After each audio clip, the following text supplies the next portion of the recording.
This is part 13 of the Stuart Major Beam engine rebuild, and it's called Gluing More Bricks and Painting, because I'm going to be gluing more bricks and doing some painting.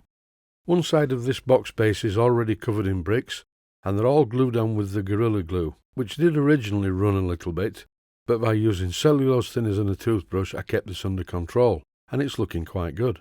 So now, being much wiser after my first attempt with the Gorilla Glue, I'm going to apply less of it.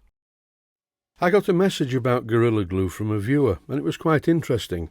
He was saying that dogs seem to be attracted to it, and given a chance they will eat the bottle of Gorilla Glue.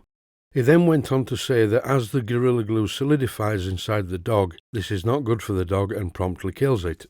I don't know whether this is true or not, it's unconfirmed, but it's not good for the dog in either case.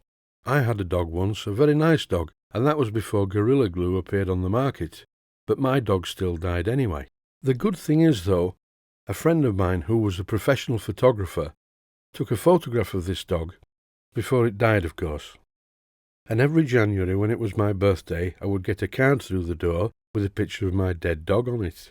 Here's the picture. The dog's name was Oscar, and he was a very nice dog. He was not a very active dog, he sat about a lot. And when he actually died, we weren't sure whether he was dead or not. It was only when his ear fell off that we thought, oh, yeah, he must be dead. All this talk of Gorilla Glue and deceased family pets is not getting the engine done, so it's time to do a bit of painting. This is a pot of LMS Crimson Lake gloss paint by Precision Paints, and with this paint I'm painting the pedestal. This is the pedestal that supports the outer flywheel bearing. This is wonderful paint to use, I can't sing its praises high enough. Thanks to the miracle of modern technology I can speed up the video and get this painted in no time. I think this engine is going to look really good in this colour, but unfortunately I'm running low on the paint, so it's time to get in the car and quickly drive up to Blackgates Engineering and get another pot.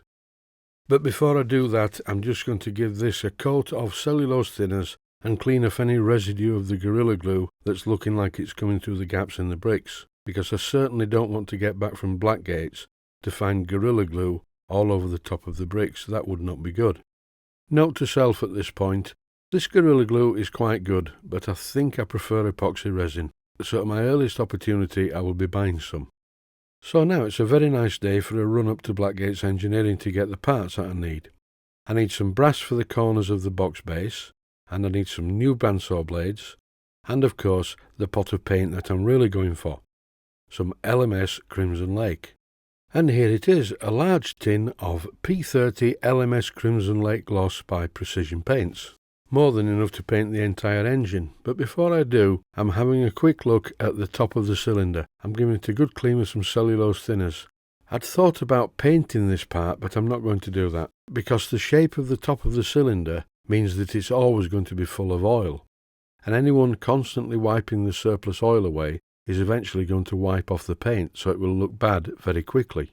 So instead, to satisfy my craving for painting in this episode, I'm using some Precision Paints black gloss. Even though there's no label on the tin, the label came off. And I'm going to paint the engine bed plate with this black paint. Some people must be thinking, this man's a total idiot. He's using far too small a brush for such a large component.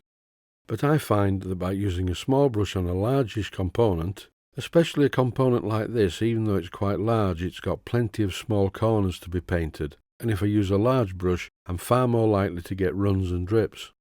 If I was painting a large flat surface like a wardrobe door or a skirting board, yes, I would use a larger brush obviously. But for this job, I do prefer the small brush. I can get into all the corners and no runs or drips, which would look really bad. In the end, I did decide to paint the square bit and the round bit, that's the cylinder and the column mountings, because I thought, well, at least they won't go rusty underneath the cylinder and the column. One thing I must always stress though, never use cheap paint. Always use the good stuff. That's about it for now. Thanks for watching, and I hope you found it useful.